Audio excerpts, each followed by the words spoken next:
సింగరేణి సంస్థను ఆక్షన్ లో పోయే అవసరం ఉంది. ఈ టిఆర్ఎస్ ప్రభుత్వము ఆక్షన్ లేకుండా 3 సంవత్సరాల నుంచి కొత్త గనులు రాకుండా ఉద్యోగ అవకాశాలన్నీ కూడా కోల్పోవడం జరిగింది. నేను ముఖ్యమంత్రి గారిని అభినందిస్తున్నాను. ఎందుకంటే సింగరేణి సంస్థను ఆక్షన్ లో పార్టిసిపేట్ చేసి కొత్త గనులు వస్తాయి, కొత్త ఉద్యోగాలు వస్తాయి. బయట దేశాలలో కూడా సింగరేణి సంస్థకు అనుమతి ఇవ్వడం జరిగింది. మీరు ఇక్కడ కూడా బయట దేశాలలో కూడా ప్లాంట్లు పెట్టచ్చు. ఎందుకంటే ఎప్పుడైతే సింగరేణి సంస్థ మంచిగా ఉంటుందో, సింగరేణి సంస్థ ప్రాఫిట్లలో ఉంటుందో, అప్పుడే కార్మికుల భవిష్యత్తు కూడా బాగుంటుంది. కార్మికులకు ఈసారి 34% వాటా టిఆర్ఎస్ నాయకుడు హరీష్ రావు గారు కార్మికులకు అన్యాయం చేస్తున్నాడు అని ఆలోచించాలి. 3 సంవత్సరాలు ఈ ప్రాంత ప్రజలకు ఉద్యోగాలు రాలేదు సింగరేణి ద్వారా అంటే కేవలం టిఆర్ఎస్ ప్రభుత్వమే. ఒకవైపు ఢిల్లీలో వెళ్ళి మీరేమో అక్కడ ఆక్షన్ ద్వారానే గనులు ఇవ్వాలని చెప్పి అక్కడ పార్లమెంట్ లో ఓటేసి ఇక్కడికి వచ్చి వారు ఆక్షన్ లో పోవద్దంటే ఇది కార్మికులకు ప్రజలకు అన్యాయం అయినట్టే కదా. వారు ఆలోచించాలి. ఒరిస్సాలో పోయి మనం ప్లాంట్ పెట్టినాం, అక్కడ ఉద్యోగాలు కల్పిస్తున్నాం 25 మిలియన్ టన్నులు. కొత్త గనులు వచ్చి కొత్త ఉద్యోగాలు వచ్చినప్పుడే ఈ ప్రాంత ప్రజలకు న్యాయం కలుగుతుంది. ఈ ప్రాఫిట్లలో కూడా 4,000 కోట్ల రూపాయలు కొత్త గనులు రావాలి, కొత్త ఉద్యోగాలు రావాలని చెప్పి రాష్ట్ర ప్రభుత్వము దీంట్లో పెట్టడం జరిగింది. కార్మికులకు ఏదైతే వారు ఆలోచించిందో 2 లక్షల వరకు వారికి ఈ లాభాల వాటలో ఇస్తా ఉంటుంది.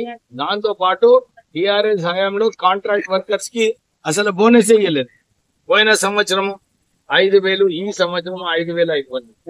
యాక్సిడెంట్ లో కూడా కాంగ్రెస్ ప్రభుత్వం వచ్చిన తర్వాత ₹1 కోటి యాక్సిడెంటల్ ఇన్సూరెన్స్ స్కీమ్ కూడా అనౌన్స్ చేస్తారు. అంటే అన్ని చోట్ల కూడా నేను కార్మిక శాఖ మంత్రి అయిన తర్వాత ఈ కన్స్ట్రక్షన్ వర్కర్స్ ఎవరైతే ఉన్నారో వాళ్ళకి కేవలం 6 లక్షలు వచ్చేది.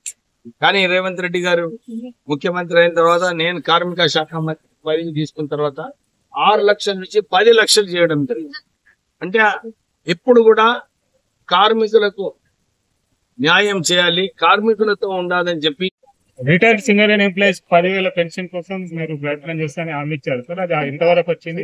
ఫలించే అవకాశాలు ఆ ప్రయత్నంలోనే ఎంపీ వంశీ గారు మొన్న 120 కోట్లు ఎంపీ ఫండ్ లో ఏదైతే పెన్షన్ ఫండ్ ఉందో దాంట్లో రిలీజ్ చేయించడం జరిగింది.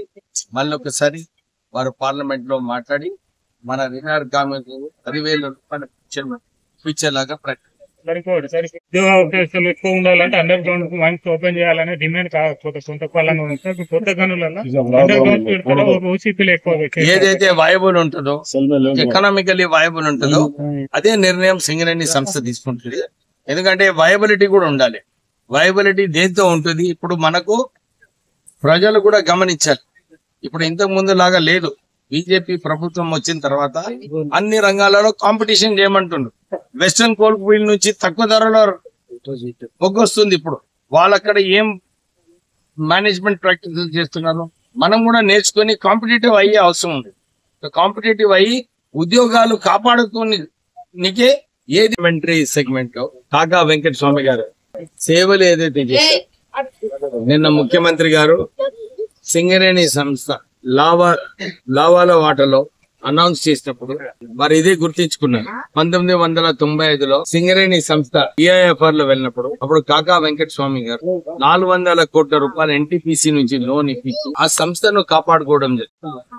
వారిని కాపాడటం ఈ రోజు సింగరేణి సంస్థ ఇంతమంది ఉద్యోగాలు, ఇంత ఎకనామిక్ చర్న్ చేస్తుందంటే ఆ రోజు కాకా వెంకట స్వామి గారు సింగరేణి సంస్థను కాపాడడం వల్ల ఈ రోజు ఇంత డిఎంఎఫ్టి ఫండ్స్, సిఎస్ఆర్ ఫండ్స్ ఇవన్నీ కూడా సింగరేణి నుంచి వస్తున్నాయంటే ఆ రోజు సింగరేణి సంస్థను కాపాడు.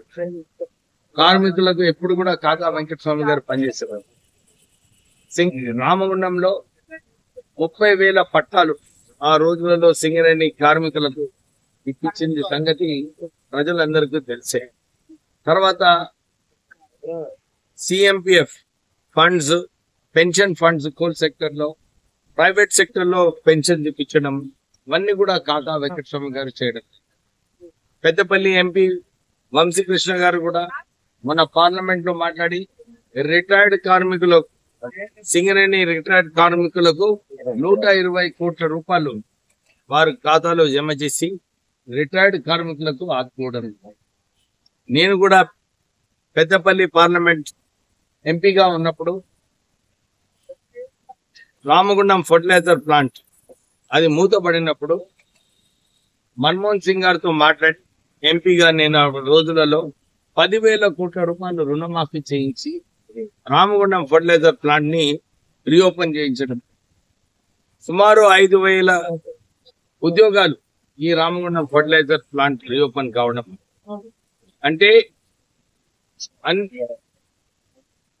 ఎప్పుడైతే పార్లమెంటరీ నియోజకవర్గంలో ఉద్యోగాల సమస్య అయినా కానీ ప్రజల సేవలనే కానీ గడ్డం కుటుంబం ఎప్పుడు కూడా ప్రజల సేవ చేస్తూ ఉన్నది. మీ అందరూ తెలుసు, తెలంగాణ ఉద్యమంలో కూడా ఆ రోజులలో నేను తెలంగాణ ఉద్యమంలో కీలకమైన పాత్ర వేసినప్పుడు తెలంగాణ గురించి త్యాగం చేసిన వారిని కూడా అప్పుడు లక్ష రూపాయలు మా ట్రస్ట్ ద్వారా ఇచ్చండి. నేను తెలంగాణ ఉద్యమం చేసినప్పటికీ కూడా 700 కోట్ల రూపాయలు ఆ రోజులలో పెద్దపల్లి పార్లమెంట్ కాన్స్టిట్యున్సీలో ఖర్చు పెట్టి ప్రజలకు ఏదైతే పెద్దపల్లి డ్రింకింగ్ వాటర్ సప్లై అన్నా కానీ అప్పుడు ఆ రోజులలో ఆర్డబ్ల్యూఎస్ ఇంకా కల్వర్ట్స్ డ్రైన్స్ ఇవన్నీ కూడా అప్పుడు పంచాయతీరాజ్ నుంచి వేయించిన సంగతి తెలుసు. ఒకసారి ముఖ్యమంత్రి గారికి నేను 6 నెలల నుంచి చెప్తున్నాను,